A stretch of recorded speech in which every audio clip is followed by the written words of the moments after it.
We're going to start up the camera by sliding the lens cover down here. It's not the easiest thing to grab.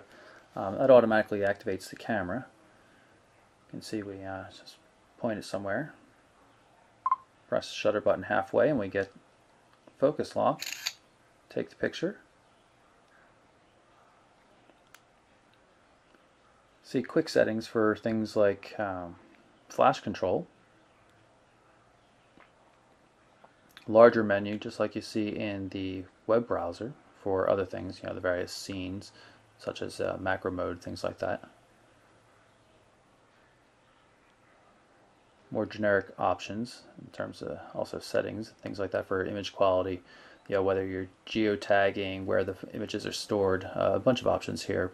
Not the more common ones that you would be setting on a day-to-day basis, but just how you want the camera to work in general. As a 3G device, there is a forward-facing camera called the secondary camera, and you can see me in the video camera right there. Go back to primary sensor. We're going to bring up the options menu here so we can activate the video mode. Shoots in NHD format, just like the screen. Easy to turn the light on and off just by tapping on it. Normal controls like the camera mode as well.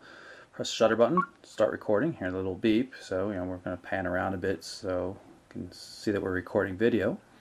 Hit stop here or press the shutter button, and we should be able to play it back just to see what it looks like.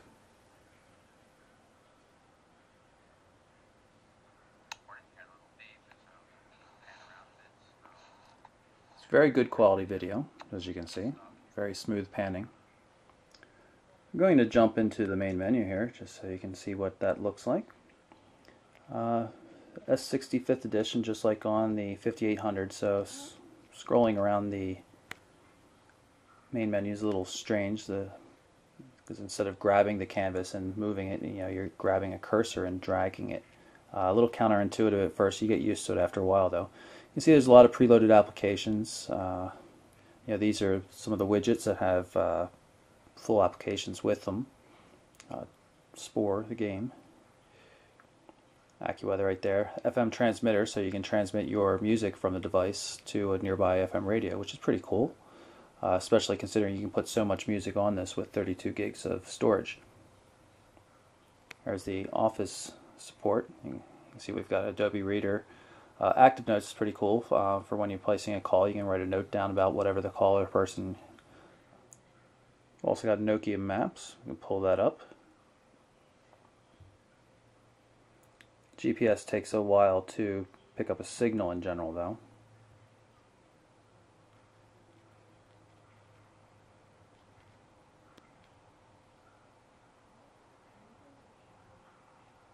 You can see the little satellite symbol down here as it's starting to pick up the various GPS satellites so you can get a location fix.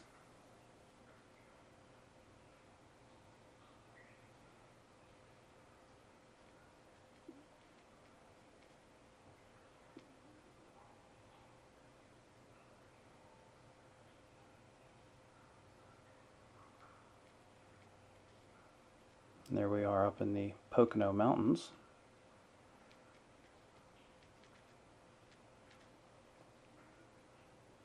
And that's a pretty accurate representation of where we're located up on Lake Wallenpaupack in the Poconos.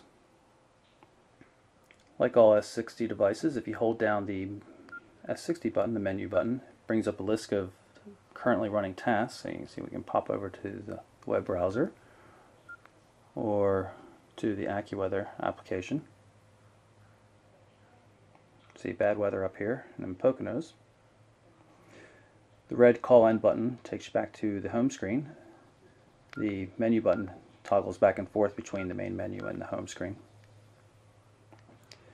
Keypad for dialing, that little soft key down the bottom.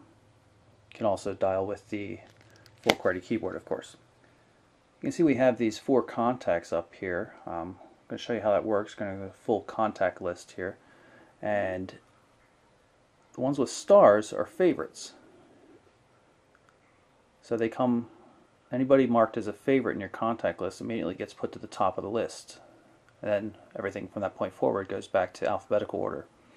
You can define more favorites. I've got 4 done now, but you can see we could, for example, remove this music widget and add more favorite contacts instead. Favorite contacts 2. At which point, when we added a 5th or 6th, 7th, or 8th contact, made them a favorite.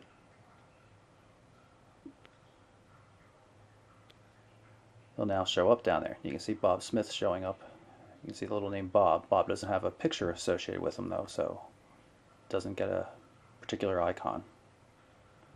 So that's our quick look at the Nokia N97 running the new firmware release that came out earlier today.